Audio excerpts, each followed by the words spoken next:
Hi, I'm Glenn Southern and we're going to take a quick look at using textures in VRSketching in VR.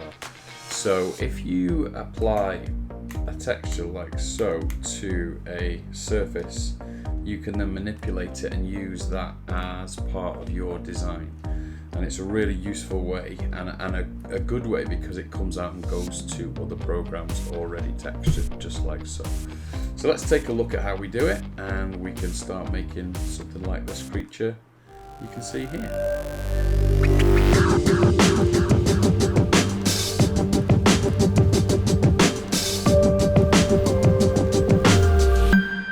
So we're going to explore textures a little bit inside VRSketch. First thing we need to do is bring some in. So if we look here and we click on the reference images on our non-drawing hand, there's a folder here that's within our documents. So it would be documents, VRSketch, and then reference images if you ever want to put any images in. And anything that appears in that folder will appear in here, and that's where we can grab stuff from. So let's just go to the ones that we want to work with today.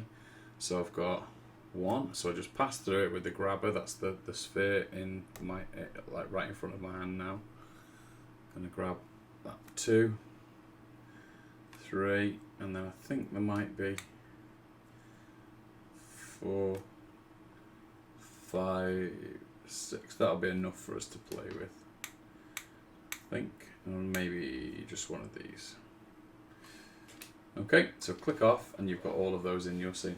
Now basically they're just a polygonal plane, and they've all now just been dropped into the scene. So it's basically the texture, and we just grabbed these all off Google searches, and then we just made some adjustments to them in Photoshop. So let me just jump over to Photoshop and I'll just show you quickly how I made these. Notice that they're transparent. So we'll go and have a look at how to quickly make these, and then we'll come back. For the textures, I just grabbed some basic, not even particularly high res wood textures, as you can see. And then all I did was, I've got green on there just so as you can see the background really clearly. I just literally used the selection tool, and where needed I just deleted it out. And that would give me that kind of transparency in those areas that I wanted, like so. And then a couple of them I did this, I just did holes in the middle.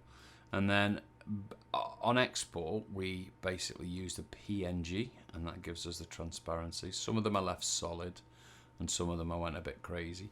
So we've got quite a few different ones, both solid and some with the cutouts done.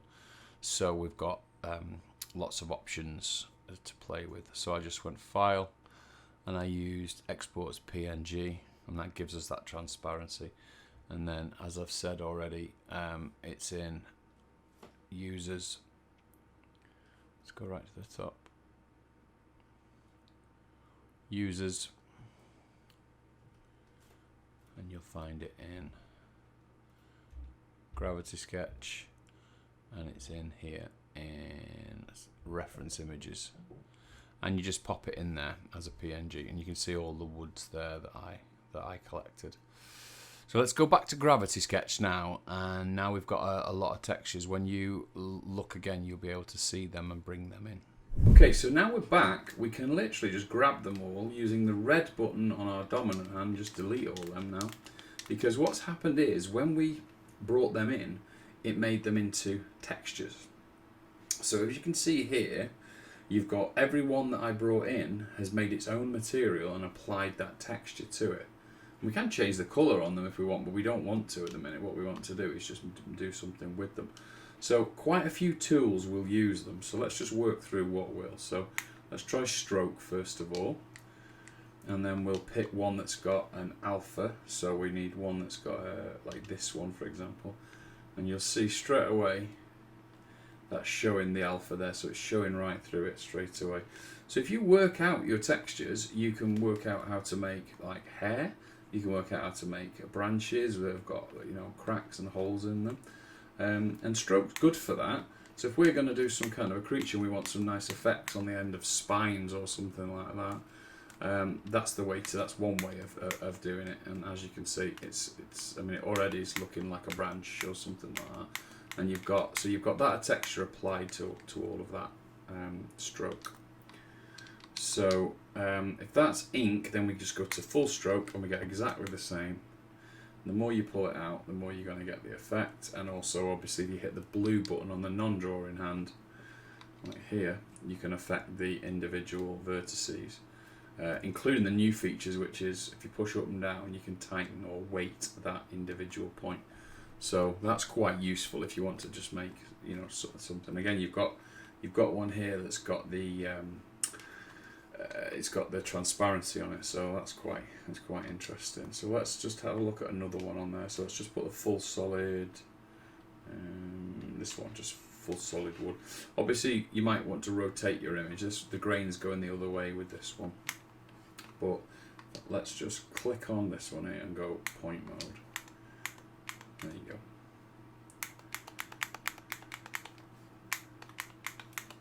So that's just dragging the texture along.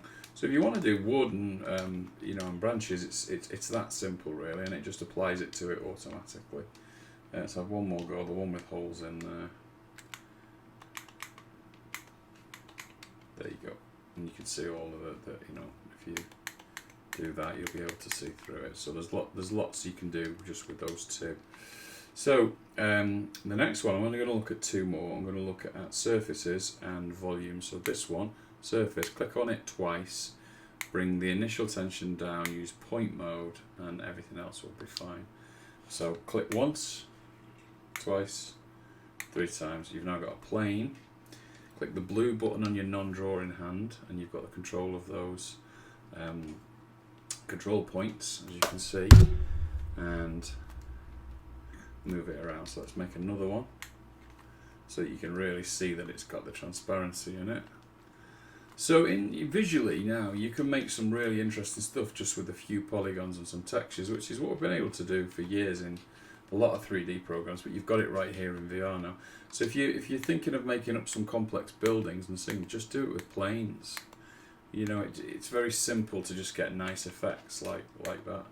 You know, and just be careful. Don't go too crazy with the polygon count, because you'll end up very quickly getting you know, getting too high of a poly count and starting to get into some problems with it. Okay, so we'll delete all of them, and then the last one that I want to show you is the volume tool. And there's 2 ways to use the volume tool. So we can go point mode, and we can do planar. And what that means is we're on this plane, whatever we lay out, like so. And now that doesn't particularly work well, does it? So it fills it in, but then you've got wherever there's an alpha out of it. So be a little bit careful with it in that mode. And the one that I would use a lot more than that is if you go into it again, so volume tool, but don't do it in planar. And then you can just draw your volumes out like this. Now if you've got a full interesting texture, you can, if that was rocks for example instead of the wood, you can end up with some really interesting shapes and a lot of this kind of stuff.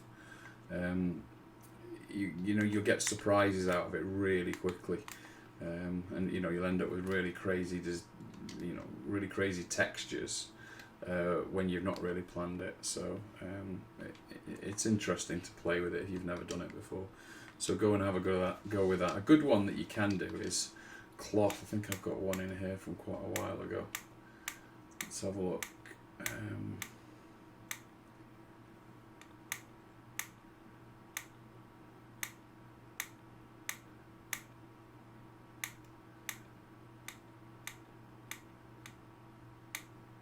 Thought I had a cloth in here.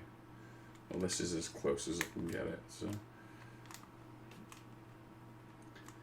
So for that exact one, we'll do the surface one,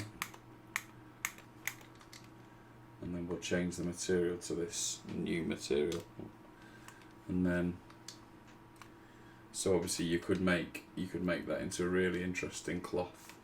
So you can make some really nice shapes really quite simply with that. So have a go at that one. So let's make a creature really quickly. So we'll go to what would be the quickest way of doing this? So stroke tool, no, ink tool, and we'll pick. Let's try one of these like this. Just seeing what it looks like. That would be that one. This one.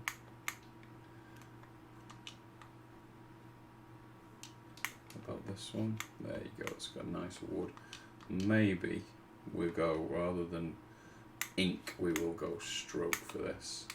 And another good thing for doing freeform fast stuff is have it on, just on, well, either projection mode or the one that I always have it on is mixed input mode. So that you should be able to just draw with that now.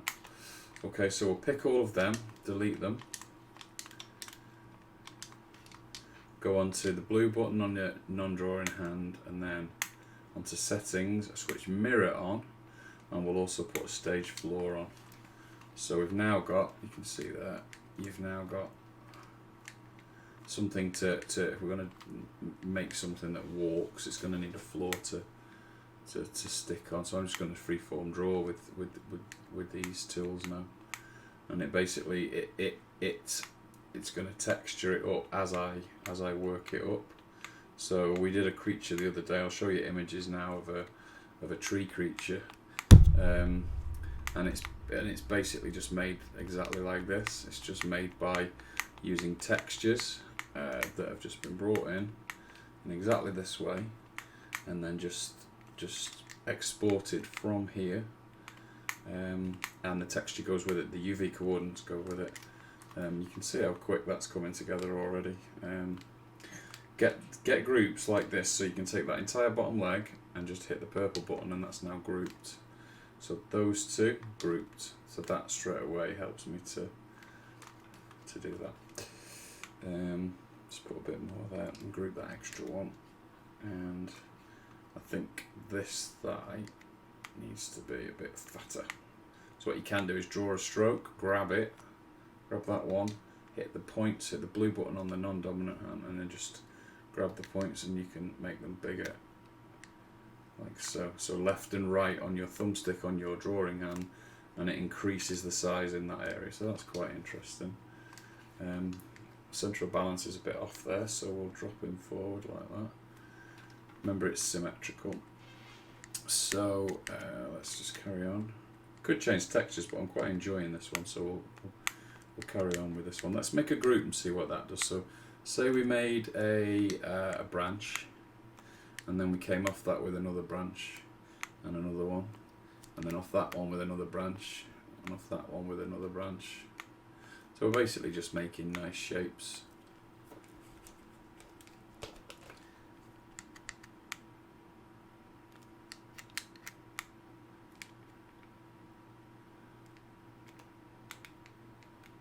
Oh, gone too small on that one. That's enough now. It's got some nice branch, so like twigs, etc. Okay, grab it all, and that's now grouped. And then we can just use that in a random way. Scale it up and down.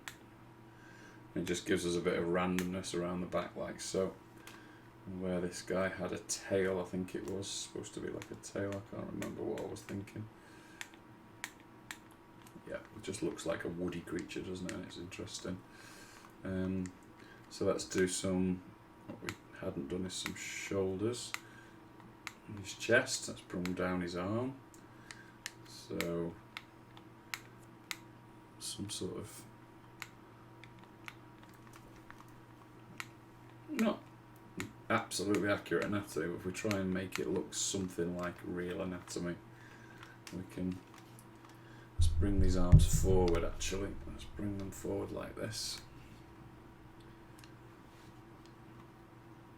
And then we'll drop his arms. So maybe he's more like a gorilla, so maybe we bring his legs back like that. That looks better, doesn't it? And then we bring his, let's bring his bicep down here. And then this big forearm. And the ridge muscles coming around the top here. Give him some nice triceps. There's his elbow.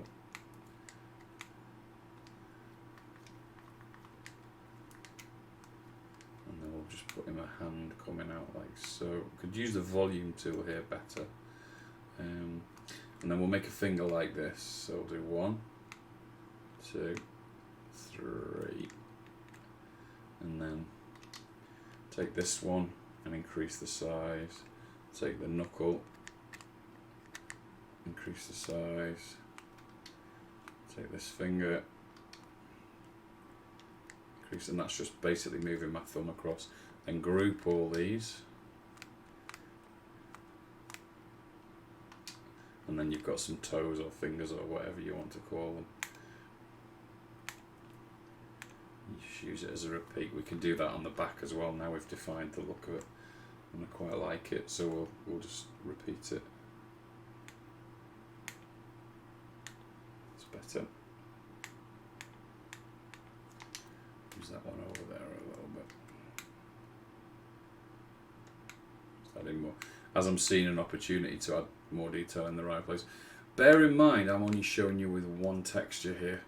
So if you're going to do this, then it would be quite cool to, you know, start building up your own textures. You know, and don't do like I've done. Just repeat stuff. And with one texture, it would be really cool to get lots of different alphas. I might use a few right at the end there. So for his face, we'll use the volume tool, I think. We'll just see what we can make. So we'll have his neck coming forward like this.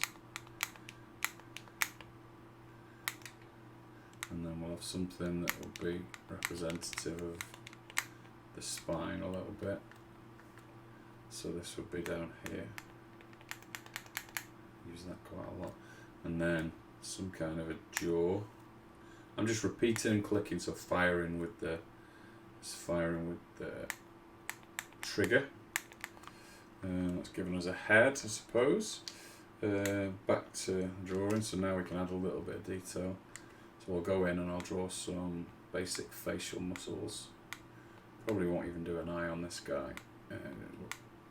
Or maybe at the end we'll do that. And then I know what would be good would be using the ink tool. We'll use that for teeth. Like so. So this is going to be quite nice because we'll just do this.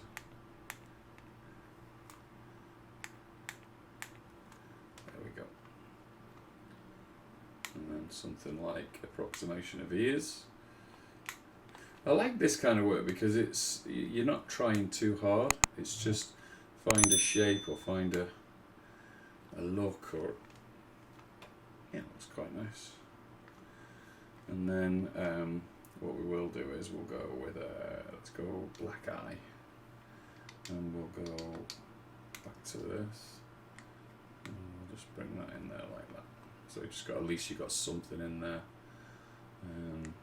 Maybe something in there to give it, so you might be able to see the black there. So that's how you basically produce a character using that texture. Remember, you've got all the other textures that you made that are transparent as well. So let's you've got this one that you could do for this guy. Now you might want to do something like that. You could make this into, say, a beard, and because you can adjust all of the points, you can just treat it like hair. So it could be that we do like a nice wooden beard. We even snapped it there across the centre, so that was one of those happy accidents that you get. I hadn't even thought about it like that, but that's just where these kind of happy accidents come from, I think, isn't it? And now what we might do is, because that's worked so well, we might want to do a few of them. And then let's have a look, bring this out here.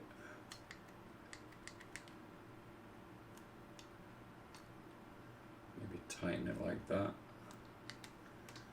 Just manipulating the individual points here. Nice, looking quite nice. So maybe that becomes something like this. It's just exploring, so you know you can have a go with this. So it's very simple. Just download some textures or draw your own textures, paint your own textures. Make sure there's some that are alphaed, and then just have a go at that like that. So to get that out and put that into another program, you can just go up to your save. You've got save sketch, new sketch, export. So export OBJ, and then make sure it's you can either have export as control mesh or rendered. It's not as important for this because these are we don't use any subdivision objects. We just use NURBS. So then just export it out. I'm going to call it tree 2 because I've done tree 1 earlier on. And there you go. So let's let that save. And there he is. So we can have a look at him, have a quick look at him in another program, and there we have a nice textured creature. And we'll see what the export looks like. Gravity Sketch is an amazing way to create your art. So if it's something you're interested in, you might want to take a look at the link below, which shows some of the new features, all of which were released in the latest version. Don't forget to subscribe. If you like the video, then give it a thumbs up and hit that notification bell so we can let you know when we upload more of the same kind of content.